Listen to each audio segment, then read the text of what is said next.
ಅರ್ಜುನ್ ಮತ್ತು ಆತ್ಮವಿಶ್ವಾಸದ ಪಾಠ. ಇದು ಅರ್ಜುನ್. ಇವಳು ಅವನಿಗೆ ಇಷ್ಟವಾಗಿರುವ ಹುಡುಗಿ. ಇವತ್ತು ನಾವು ಕಲಿಯುವುದೇನೆಂದರೆ, ಅರ್ಜುನ್ ಆ ಹುಡುಗಿಯ ಜೊತೆ ಹೇಗೆ ಮಾತು ಆರಂಭಿಸುತ್ತಾನೆ, ಹೇಗೆ ಆಕೆಯ ಸಂಪರ್ಕ ಸಂಖ್ಯೆಯನ್ನು ಪಡೆಯುತ್ತಾನೆ. ಈ ವಿಡಿಯೋದಲ್ಲಿ ನಾನು ನಿಮಗೆ ಒಂದು ಪರಿಪೂರ್ಣ ತಂತ್ರವನ್ನು ಹೇಳುತ್ತೇನೆ. ಸರಿಯಾಗಿ ಬಳಸಿದರೆ ಹೌದು ಅನ್ನೋ ಉತ್ತರ ಪಡೆಯುವ ಸಾಧ್ಯತೆ ಹೆಚ್ಚಾಗುತ್ತದೆ. ಈಗಾಗಲೇ ನಾವು ಮಹಿಳೆಯರನ್ನು ಆಕರ್ಷಿಸುವ ಬಗ್ಗೆ ಮಾತನಾಡಿದ್ದೇವೆ. ಅದರಲ್ಲೊಂದು ಮುಖ್ಯವಾದ ಅಂಶ ಏನೆಂದರೆ, ಯಾವ ಪರಿಸ್ಥಿತಿಯಲ್ಲೂ ಶಾಂತವಾಗಿರಬೇಕು. ನೀವು ಶಾಂತವಾಗಿದ್ದರೆ ನಿಮ್ಮ ಬಳಿ ಆತ್ಮವಿಶ್ವಾಸ ಕಾಣಿಸುತ್ತದೆ. ಆತ್ಮವಿಶ್ವಾಸ ಇದ್ದರೆ ಮಾತುಕತೆ ಸುಗಮವಾಗುತ್ತದೆ. ಆದರೆ ನೀವು ನರ್ವಸ್ ಆಗಿದ್ದರೆ ಅದು ತಕ್ಷಣವೇ ಎದುರಿನವರಿಗೆ ಗೊತ್ತಾಗುತ್ತದೆ. ಅರ್ಜುನ್ ಮೊದಲ ಬಾರಿಗೆ ಹುಡುಗಿಯರ ಜೊತೆ ಮಾತನಾಡಲು ಪ್ರಯತ್ನಿಸಿದಾಗ ತುಂಬಾ ಭಯವಾಗುತ್ತಿತ್ತು. ಹೋಗಿ ಮಾತಾಡಬೇಕು ಅಂತ ಯೋಚಿಸಿದರೂ ಹೃದಯ ವೇಗವಾಗಿ ಹೊಡೆಯುತ್ತಿತ್ತು.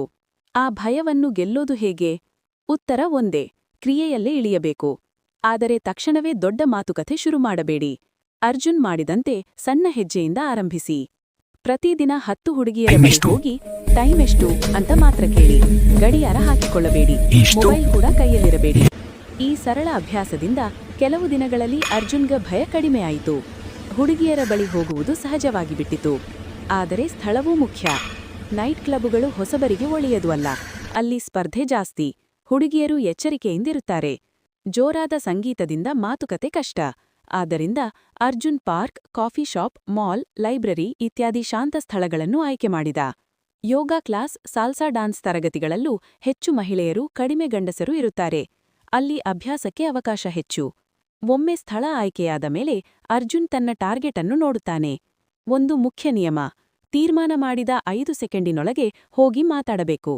ಯಾಕೆಂದರೆ ಜಾಸ್ತಿ ಕಾಯ್ದರೆ ಮೆದುಳು ಕಾರಣಗಳನ್ನು ಹುಡುಕುತ್ತದೆ.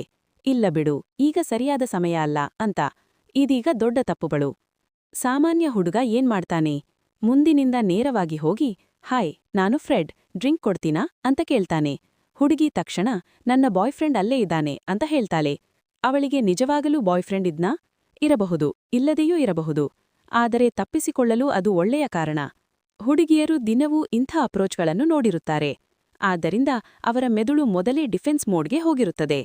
ಹಿಂದಿನಿಂದ ಹೋಗಿ ಹೆಗಲಿಗೆ ತಟ್ಟುವುದು ಇನ್ನೂ ದೊಡ್ಡ ತಪ್ಪು. ಅದು ಅವರನ್ನು ಹೆದರಿಸುತ್ತದೆ. ಹಾಗಾದ್ರೆ ಸರಿಯಾದ ವಿಧಾನ ಯಾವುದು? ಬದಿಯಿಂದ ಹೋಗುವುದು. ಅರ್ಜುನ್ ಹುಡುಗಿಯ ಪಕ್ಕವಾಗಿ ನಡೆಯುತ್ತಾನೆ. ಸ್ವಲ್ಪ ತಲೆ ತಿರುಗಿಸಿ ಭುಜದ ಮೇಲೆ ಮಾತಾಡುತ್ತಾನೆ. ದೇಹ ಇನ್ನೊಂದು ಕಡೆ ಮುಖ ಮಾಡಿರುತ್ತದೆ. ಇದು ಅಪಾಯವಿಲ್ಲದ ಶಾಂತವಾದ ಭಂಗಿ. ಮಾತು ಶುರು ಮಾಡೋದು ಹೇಗೆ? ನೇರವಾಗಿ ಫ್ಲರ್ಟ್ ಬೇಡ. ಅರ್ಜುನ್ ಮೊಬೈಲ್ ಕಿವಿಗೆ ಇಟ್ಟುಕೊಂಡು ನಟಿಸುತ್ತಾನೆ. ಓ, ಇಲ್ಲೊಬ್ಳಿದ್ದಾಳೆ, ಕೇಳ್ತೀನಿ. ಹುಡುಗಿಯ ಕಡೆ ನೋಡಿ, ನನ್ನ ಫ್ರೆಂಡ್ ಹೇಳ್ತಾನೆ, ಹುಡುಗಿಯರು ಹುಡುಗರಿಗಿಂತ ಹೆಚ್ಚು ಸುಳ್ಳು ಹೇಳ್ತಾರಂತೆ, ಅದು ನಿಜಾನಾ? ಅವಳು, ಇಲ್ಲ, ಹುಡುಗರೇ ಹೆಚ್ಚು ಸುಳ್ಳು ಹೇಳ್ತಾರೆ. ಅರ್ಜುನ್, ಹೌದಾ? ಅಂದ್ರೆ ಎಲ್ಲರಿಗೂ ಅನ್ವಯಿಸಲ್ಲ ಅಲ್ವಾ? ಇಲ್ಲಿ ಮಾತುಕತೆ ಶುರುವಾಯಿತು. ಅರ್ಜುನ್ ತಕ್ಷಣ ಹೇಳ್ತಾನೆ, ನನಗೆ ಹೋಗಬೇಕು, ತಡವಾಗುತ್ತಿದೆ.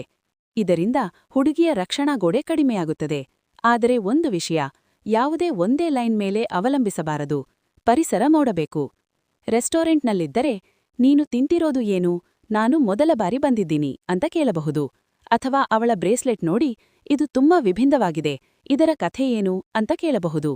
ಇನ್ನೊಂದು ತಂತ್ರ: ಪ್ರಶ್ನೆ ಕೇಳಬೇಡಿ, ಊಹೆ ಮಾಡಿ. ನೀನು ಕ್ಯಾಲಿಫೋರ್ನಿಯಾದವಳ? ಅವಳು, ಇಲ್ಲ.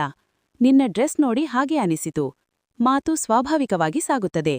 ಗುಂಪಿನಲ್ಲಿದ್ದಾಗ ಇನ್ನೊಂದು ಚಾಣಾಕ್ಷತನ: ಟಾರ್ಗೆಟ್ ಹುಡುಗಿಗಿಂತ ಅವಳ ಸ್ನೇಹಿತರ ಜೊತೆ ಹೆಚ್ಚು ಮಾತಾಡಿ. ಇದರಿಂದ ಅವಳಲ್ಲಿ ಕುತೂಹಲ ಹುಟ್ಟುತ್ತದೆ. ಮಾತಿನ ಜೊತೆ ಸೌಮ್ಯ ಸ್ಪರ್ಶ ಇದ್ದರೆ ಪರಿಣಾಮ ಹೆಚ್ಚಾಗುತ್ತದೆ.